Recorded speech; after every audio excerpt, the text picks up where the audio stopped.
Imagine, just for a moment, that the world is ruled by a small group who control everything of importance. Governments, big business, and the media.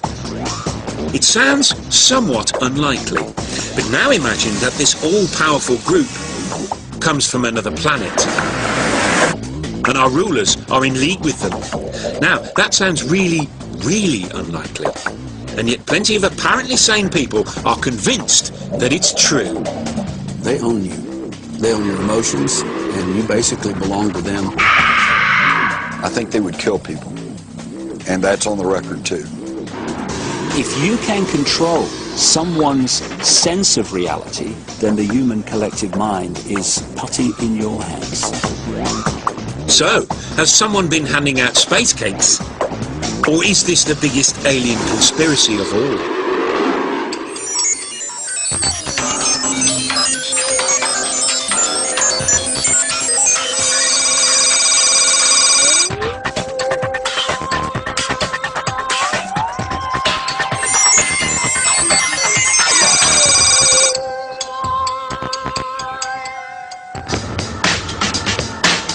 July the 16th, 1945, the day the atom bomb exploded.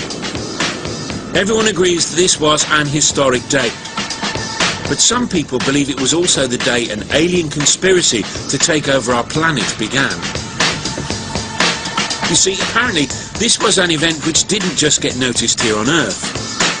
The shockwaves were felt across our galaxy and beyond. Ever since the UFO phenomenon sort of exploded into public consciousness in the mid-late 1940s, people have wondered, you know, why now? Why now? And of course, the first answer people came upon was that, well, now we have the atomic bomb. When we set off the first atomic bomb, there was such energy released that probably created ripples throughout our solar system, perhaps throughout the galaxy. And other advanced races out there kind of did a double take and went, oh my God, the kids have found the matches. It's true that it wasn't long after the nuclear blasts in the late 1940s that the first witness reports of UFOs began. I think it was from outer space, but friendly. According to the theory, these UFOs were alien craft who had arrived as an advanced guard. They were soon making contact with our rulers and negotiating terms. And if the theory is to be believed, an international conspiracy then began to hide any evidence of this contact. It's a cover-up which is still in full swing, or so some believe. Meet Peter Gersten, an all-American criminal lawyer. When he's not suing people and doing all the other things lawyers do, he's taking on the US government. And that's because, ever since he was a boy, Gersten's been fascinated by UFOs. Some people would just go out and buy a toy ray gun, but not Gersten. Instead, he has spent much of his career trying to prove that the American government has been hiding its extensive knowledge of aliens and alien contact. I was the first and only attorney ever to bring any lawsuits against the U.S. government for UFO-related documents that actually made it into court. His dogged persistence and knowledge of the American Freedom of Information laws eventually led to the release of hundreds of previously unseen documents. I must have brought about 10 lawsuits. Even when they release documents, they've always withheld something within those documents. This affidavit is a perfect example. Half the affidavit is blacked out. If UFOs do not pose a threat, if UFOs do not represent an advanced technology, then why is this all deleted? Why indeed? He says these documents reveal the American government's obsession with the UFO phenomenon, which began during the 1940s and 50s. They reveal the existence of government committees which were initially set up to investigate UFOs. But all along, the existence of these organizations was denied, until finally they were all closed down, one by one. Despite the fact that governments kept telling the public there was no such thing as aliens, the aliens themselves didn't seem to be getting the message. Because according to Gersten, they just kept flying their spaceships through our skies. One case, which has been cited by many as proof of a vast conspiracy, conveniently happened in Gersten's backyard in Phoenix, Arizona. Unidentified flying objects over the valley. A triangular-shaped object. What was in the sky last night? The Phoenix lights lasted anywhere from an hour and a half to 2 hours, and there's never been a major investigation to determine what that was. What is it? I don't know. About 10:30 at night, there were about 7 lights that had a distinct formation that just stayed over Phoenix in a triangular pattern and then left. And it's amazing to me that something can appear so brazenly over a major metropolitan area and not be fully investigated. The story gripped the local media, but the official response was some kind of military flares. They had a number of leftover flares on the aircraft, and each aircraft had to get rid of them because the rules prohibit the aircraft from landing with flares on board. Gersten returned to the courtroom, but even he couldn't prize an explanation out of the authorities. The Freedom of Information Act is totally impotent. All they have to do is a reasonable search. And they say they did a reasonable search, we couldn't find anything, and the court goes along with that. So, is Gersten onto something, or does he just need to get out more? To really get to the bottom of what the government might be hiding, we need an insider. One who's seen some alien evidence with their own eyes. If you're involved in something like this, who do you talk to? You can't tell your family. You can't tell your closest friend.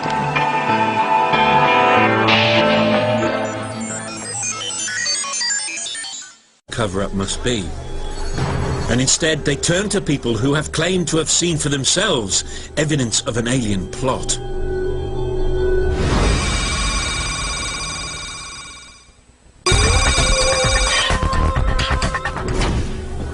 With all due respect to their... Witnesses say they saw evidence of an elaborate government cover-up. You know, things like alien craft, soldiers picking over it, and aliens. Here's someone who says he saw exactly that. Clifford Stone spent over 20 years in the American Army. For most of that time, he had a desk job, but that's not to say nothing interesting happened to him. Because according to Stone, he was drafted into a top-secret operation. Its purpose? To retrieve downed Soviet satellites. I was involved in the activities that would recover crashes, debris thereof. Those operations were known as Project Moondust and Operation Bluefly. Those two projects dealt with two things: the recovery of objects of unknown origin or objects that survived re-entry into the Earth's atmosphere. Most of the recoveries were routine. But then in 1969, says Stone, his team were asked to investigate something that was very weird indeed.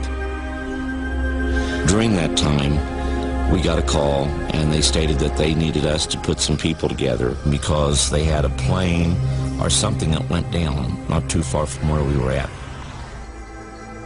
When we got there, a person that I would later always call the Colonel, he was there, and he came up and he told me, he says, "Specialist, I need you to go ahead, take your Geiger counter, and I want you to take Geiger counter readings and call them back to us."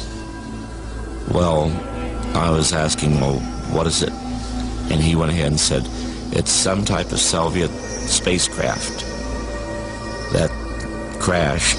Says, now, if you get there and you see anything unusual, you need to keep in mind that the Soviets put monkeys, just like we do, in their craft. And as a result of that, if you see any bodies, don't worry about it. It will be monkeys.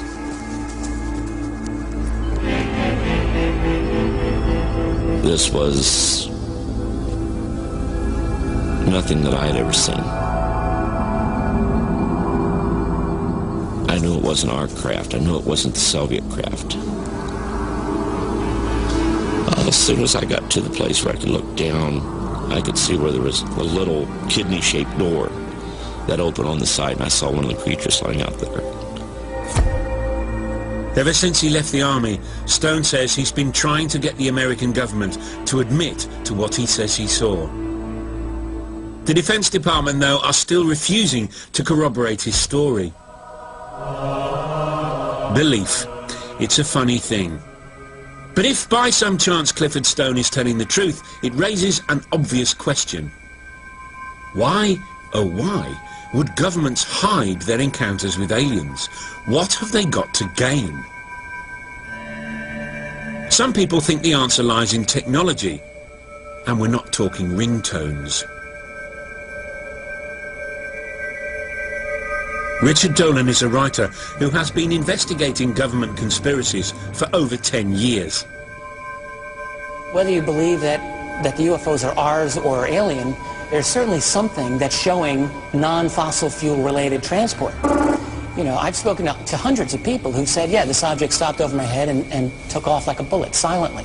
Well, this is not 100-octane petroleum here. This is something far beyond. So the question is, what is it? So if alien craft are using some advanced technology we don't know about, what might it be? We were hoping you'd ask. Tom Vallone is one of a small band of scientists working on various theories that could explain how alien craft travel, if indeed they do, intergalactically. These flying saucers travel thousands of miles in seconds. Vallone believes aliens can travel light years through space because they've come up with a source of energy that never runs out. Which means it's a lot cheaper and more reliable than the stuff you'd find on your local forecourt. Cool. We couldn't possibly imagine that UFOs would be burning rocket fuel. You can't even get to Mars today with rocket fuel. So we have to accept the fact that if there are vehicles that can travel interplanetary and perhaps interstellar, they have to use an onboard fuel source that is converting ambient energy or have such a concentrated form of energy that it can survive over light years of travel. Right. And how might they do that? The current UFO research points to many different technologies that can be used for free energy and what we call anti-gravity propulsion. Solving the problem of anti-gravity has flummoxed the greatest minds in physics, but Tom has spent many months locked in his garden shed trying to figure it out. He's even built a little replica UFO. One UFO contactee reported a disc the size of the UFO that had magnets on the outer edge. And so here we actually have a disk that has magnets on the outer edge that perhaps may be powered by some means that involve permanent magnets or some arrangement of permanent magnets. According to Vallone, the separate halves of UFOs might contra-rotate to create energy that can be harnessed to power the spaceship. The beauty of this energy is that it comes out of nowhere. You don't need to do anything so last century as actually burn fuel. In fact, it's like you're creating it out of thin air. You can see why Tom is still puzzling over it, can't you?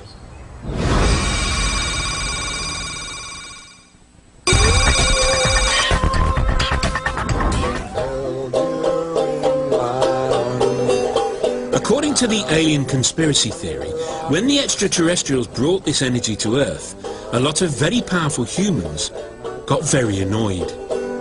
My sunshine, my sunshine. Some people, like journalist Jim Mars, think those in power didn't want such limitless energy to become widely available. The spoil sports. Please don't take my sunshine away. Think of the ramifications. If a whole new energy technology was to come along that would just overnight replace gas and oil. The oil industry would collapse, the Middle East would collapse, the whole car industry would collapse. You know, I mean, it would be a severe upheaval in our society. In a world economy dominated by oil, Mars says this new kind of new energy would undermine powerful business interests. See, these folks, they don't care if we know there's aliens out there. What they care about is if we know there's aliens, then we know there's alternative technologies. And this could upset their monopolies. But Mars goes even further. He says the government and the powers that be started covering all this up even before the 1940s. We're on the way to Aurora, Texas, where legend has it that a spaceship crashed in 1897. This is the Texas Historical Commission, the state marker that I was telling you about. And it's the oldest known graves here, early 1860. It's also well known because of the legend that a spaceship crashed nearby in 1897, and the pilot killed in the crash was buried here. And the only caveat, of course, is the word legend. Okay, right up here under this oak tree is where the grave site is, but there's no marker, so I guess I'm one of the last people in the world to know precisely where the grave is. And now that you know, I guess you'll have to be killed. It was right here. Someone stole the marker back in 1973. We figured the government did it. Jim's experience in Texas led him, he says, to compare notes with others across America, and he began to detect a pattern to the cover-ups. You were wondering how long it would take to get to the Men in Black? Well, here they come. If someone has a UFO-connected experience, then sometimes they are visited by strange men in black suits who, number one, ask them, what exactly did you experience? And number two, tell them, if you know what's good for you, you won't talk about this. Now, let's just get this story right. According to Mars and many others, there's been a worldwide conspiracy to cover up contact with aliens because governments don't want to reveal the technology they learned from these extraterrestrials. But does that make any sense? Wouldn't the governments or the oil companies just license this advanced technology and sell it? And anyway, if they wanted to cover up contact with aliens, you'd think they'd remember to take away that sign. But since all the people involved are long dead, there's no way we can ever know for sure if it really happened. What we really need to do is meet one of these men in black for ourselves. Well, guess what? We found someone who said he worked for a top-secret military organization. And his job was to run part of the official cover-up. Funnily enough, he wanted to remain anonymous. I was trained by the Central Intelligence Agency and the Defense Intelligence Agency. During my DIA career, I investigated unidentified flying object sightings throughout the southwestern part of the United States. We did conduct counterintelligence operations against people that were close to obtaining the truth about classified programs. Some might call the operations disinformation, but whatever you call it, it was a legitimate form of putting the wrong people away from the classified programs. This alleged secret agent wouldn't tell us exactly why the military wanted to hide their contact with aliens, although there were dark hints of a military-alien alliance, and he was happy to admit he'd met many an alien in his time. They're about 4 foot, and they have the classical large eyes. They come from a planet with apparently a very bright sun, so they have double eyelids, have no ears per se, just have an opening on each side of their head, same as nose, mouth, no teeth, have simple internal organs, heart and lungs, basically the same organ, simple digestive system. So there you go, a secret agent who positively wanted to be interviewed. He refused to give us any evidence to back up his claims, and we couldn't find any either.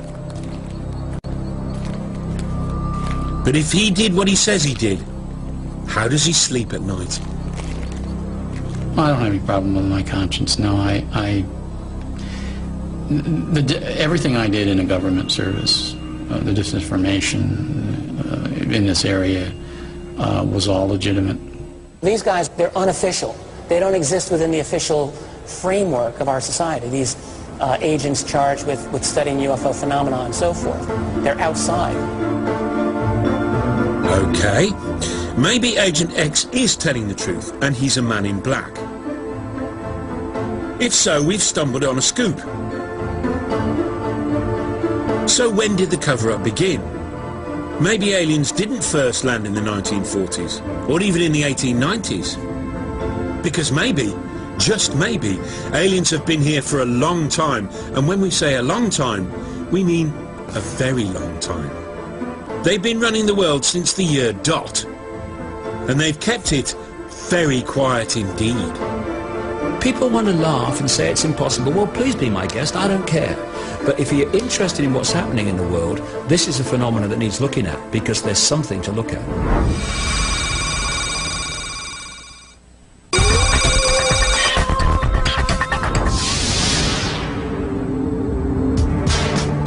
So, we've had top-secret government committees investigating the presence of UFOs in our skies.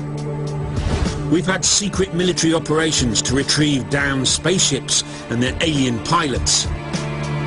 We've had sinister government agents terrorizing the public. But in terms of a conspiracy, this is just the tip of the alien iceberg. I woke up, and mere inches in front of my face, there he was. And I was really freaked out.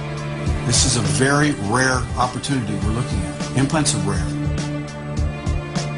Because according to some, the aliens have not only landed, they're actually running the world. What? Yes. Here's a man who believes it. David Icke. Icke regularly speaks to packed-out audiences, spooking them out with the full implications of his theory.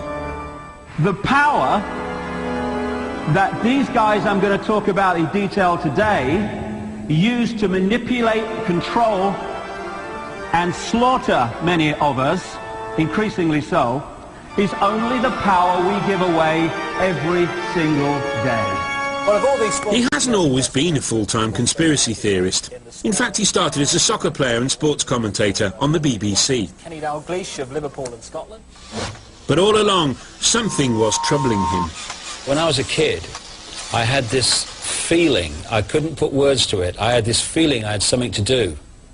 And when I started being quite good at football and went into professional football, I thought that must be what it is. But there was something missing. I couldn't put words to it. I felt unfulfilled. Icke looked at the world, and there was something wrong with it. At first he couldn't work out what it was, but something under the surface was amiss. International poverty? Global warming? The capitalist system? No, something deeper still. He became convinced that everything that was wrong with the world could be explained by one overarching idea, that a small ruthless elite had taken control of our planet. It's claimed it is made up of a highly secretive group of families who exercise absolute control over world politics and economics. Its name? The Illuminati. Well, the name Illuminati comes from the phrase the illuminated ones, which is extremely appropriate because they are illuminated into knowledge that they keep from the rest of the people. Icke was convinced that these families were no ordinary power-crazed tyrannical elite. Oh no. There was just one small detail which distinguished them from the rest of us. What I've done is ask the next question, which is, where did the Illuminati come from, and who controls them? And you go back into, and you start to pick up another common theme, which is of interbreeding between humans and a non-human race. I am from another planet, outside your galaxy. I'm sorry, I just don't understand. Icke claims thousands of years ago aliens arrived on Earth and probably interbred with the leading families of ancient primitive societies, creating alien-human hybrids. These hybrids and their descendants control the planet and everything on it.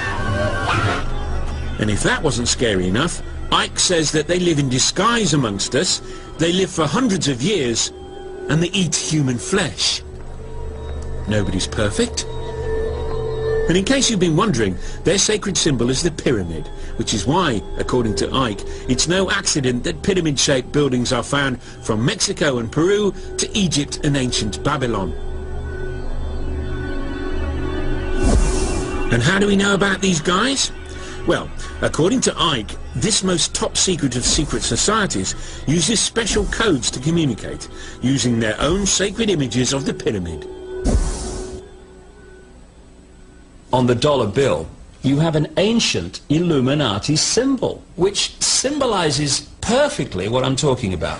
It's the pyramid structure, and at the top you've got the all-seeing eye, the capstone of the pyramid, the illuminated ones, illuminated into knowledge they keep from the rest of the population.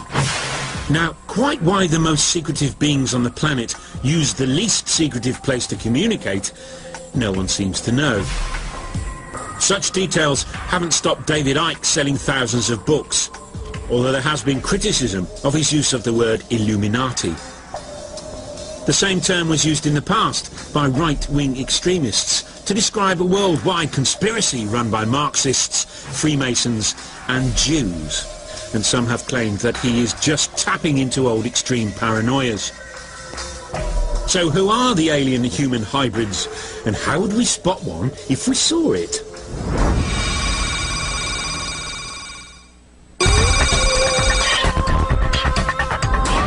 Apparently alien-human hybrids include George Bush, Tony Blair and even the Queen of England. And we thought she was just German. They are all descendants of the original alien hybrids. What you have, in effect, is the Illuminati families being the genetic representatives on this planet of these serpent gods. Serpents? Yes, the aliens who came down to Earth long, long ago didn't look like the Queen of England. In fact, they were serpent, lizardy sorts. And even when they interbred, the old reptile bit just wouldn't disappear. Well, I think the answer to why reptiles is why not. It's just a form through which people express themselves, or entities, consciousness expresses themselves. The Illuminati cover up their reptilian nature with a human disguise. But occasionally, though, the effort of hiding their slithery selves becomes too much, and the mask drops. Let me see you as you really are. People find it difficult to perceive of a two-legged reptilian entity with what we would call an intelligent mind. But I have talked to hundreds and hundreds of people all over the world. I've been to more than 40 countries researching this, who have told me the same basic recurring story of seeing people, often in positions of power, but not always, change from a human into a reptilian form and then go back again. Sometimes it's for a few seconds, sometimes it's for longer. Icke's theory has turned him into a superstar in the conspiracy world. But some more mainstream ufologists are skeptical about his theories. Having worked in the fields of public relations and communication, I'm not sure that I'm going to win friends and influence people by calling the Queen Mother of England a 200-year-old reptilian cannibal. Whatever the truth, there's no doubt that Icke has tapped into something which people have often felt, the sense that their lives and their society are not under their control.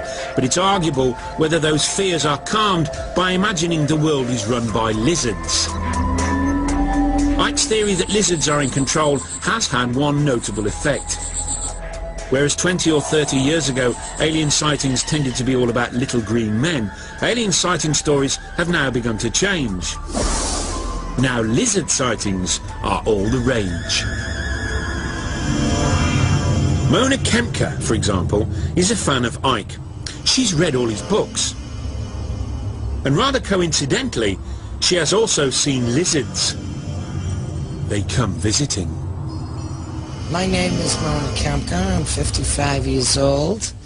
I've been a psychiatric nurse for 30 years. I've lived alone for the last 10 years. 12 years ago, Mona had her first reptilian experience. In 1994, a reptoid appeared in my living room. 6'3", thin waist, giant muscular legs. This being could kill 5 men with a swat. I was asleep because I worked the night shift. And I woke up, and mere inches in front of my face, there he was. And I was really freaked out. He appeared to me for 6 seconds. And I was standing up in my bed, screaming, and he vanished. And I just sat down in my bed, and I started laughing hysterically. It wasn't because I thought it was funny. I was just hysterical. I didn't know who to call. I thought even my own mother would not believe this, you know. So what's going on? Has Mona seen a reptoid alien, or does she just think she has? Or did the books she read by Ike play their part? I mean, I don't believe everything I read. I take it all in and try to make my own decisions. But David Icke's on the money. And I don't even know David Icke. I'm just telling you, I'm glad this man is gaining momentum in this country. What would help convince the rest of us would be if Mona, or anyone, had found some physical evidence, say a bit of old lizard skin lying around. Sadly, there was none.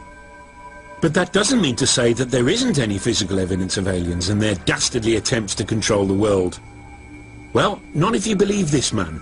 He says he's found it. You cannot make claims of some strange entity in the midst of the night, or in broad daylight in some cases, actually came and abducted you and did various things and so on, without there being physical evidence of those claims. Daryl Sims' day job is as a private investigator in Texas. But he has another string to his bow. He spent the last few years working with people he says have been implanted with alien probes. Just a normal, everyday sort of guy, then. Well, first of all, they're varied and very different. We found them in the eye, we found them in the feet, we found them as large as a walnut, an inch big, next to the heart of an abductee. I found them in all types of places, deep inside the brain, into your thumb, and then disappear within a year. What they are, that's a good question. What they're for, that's a good question as well. Sims says he has extracted many of these implants. What you're actually seeing here is Patricia under hypnotic anesthesia. She has been given a series of suggestions. Each time she will see her move and relax even greater. She's getting ready for the surgical intervention that will take place, where the surgery will be done on her foot. What they found in the keratin was wrapped around these objects, and it was very hard, very durable. It showed no signs of inflammatory response. In other words, this object was not treated by the body of Patricia, as an example, in any way as if it were a foreign object. Now, Daryl Sims has no medical background whatsoever, but he claims that the object that was removed from Patricia's body was designed to control her mind. Quite why they put it in her foot, though, is a whole different matter. But anyway, over to you, Daryl. My thinking is that the side effects of these objects, it seems to us, based on preliminary findings, is that levels of serotonin, dopamine, neurotransmitters in effect, have been altered in some of these abductees. Now, any neuropsychologist or neurophysiologist can tell you in a New York Minute that anybody that controls your serotonin, dopamine, or potassium, anybody controls these neurotransmitters, especially serotonin and dopamine, they own you. They own your emotions, and you basically belong to them. Daryl didn't allow us to do any tests on the little implant, so we can't say for sure what it was. and why a secretive alien could have been so easily outwitted by a Texan private investigator is anybody's guess. What we do know is that Gerald isn't entirely objective. I became aware of the alien entity in 1952 at age 3.5 in an abduction scenario. And then what really threw me into high gear into full-time investigations in this phenomena is my son got abducted at age 6. Then at that point, for me, I could live with my problems with the abductions. But when you come after my children, now it's personal. Alien lizard gods feeding off our own mistrust and fear. Alien implants that control our minds. Powerful alien-human hybrid families that run our world. Blimey. But one question keeps nagging. If some people are seeing aliens, why aren't we all? Perhaps the answer, unnervingly, lies in modern science. People are starting to realize that the world is not just a little bit different to what they thought it was. It's actually nothing like they thought it was. We've come a long way in our understanding of the UFO phenomenon, but we still don't have a definitive answer. In the 50s, the big question was, do they come from Mars or do they come from Venus? By the 90s and today, we're even more sophisticated, and the question today becomes, do they come from another dimension?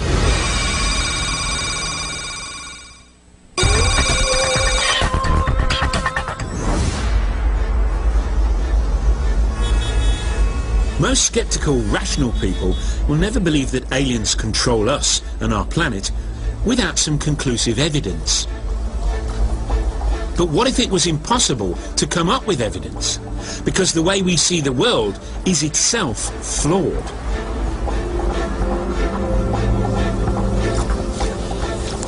People ask me, understandably, if these reptilian and other entities exist, why don't we see them?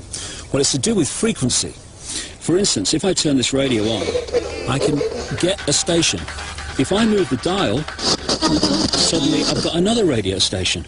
Now, the one I've just moved from hasn't ceased to exist, ceased to broadcast. It's continuing to broadcast, but I'm not tuning into it anymore.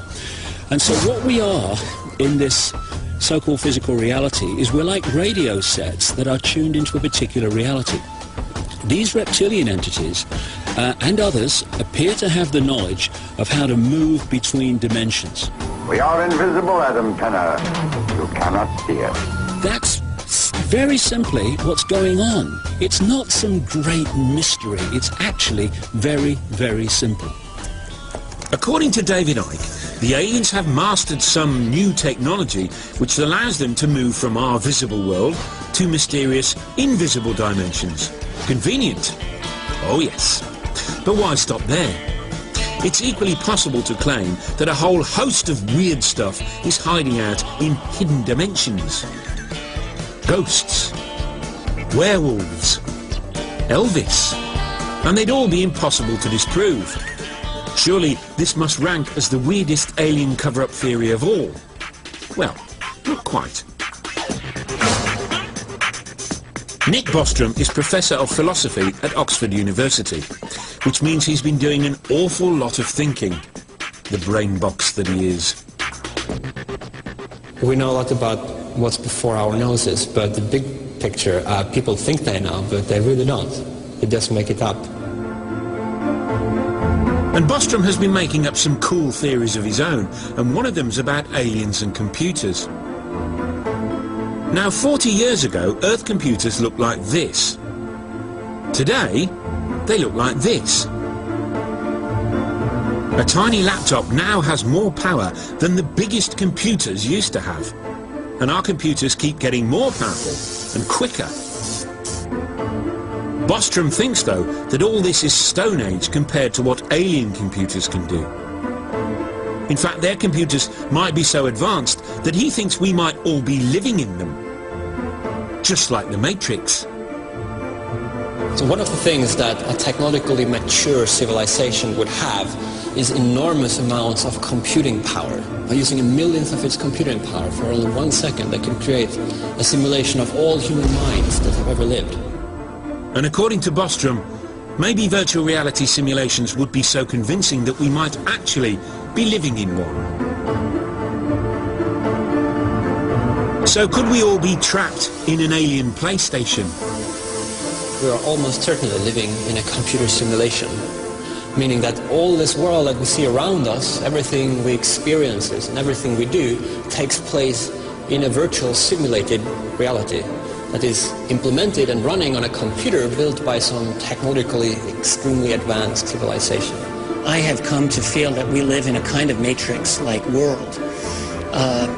The question is, how far does this simulation go? I don't trust anything in this reality. I think it's an illusion. It's a holographic reality. It's the product of somebody's technology or something's technology. So anything is possible. So there we go. For a century or more, people worried that aliens might leave their own planet and come and conquer ours. This fear spawned a series of elaborate conspiracy theories, some involving the military, some involving a government cover-up. It was even argued that the aliens had bred with humans and sent secret messages to each other. Now it turns out the effort of investigating all those conspiracies has been a total waste of time.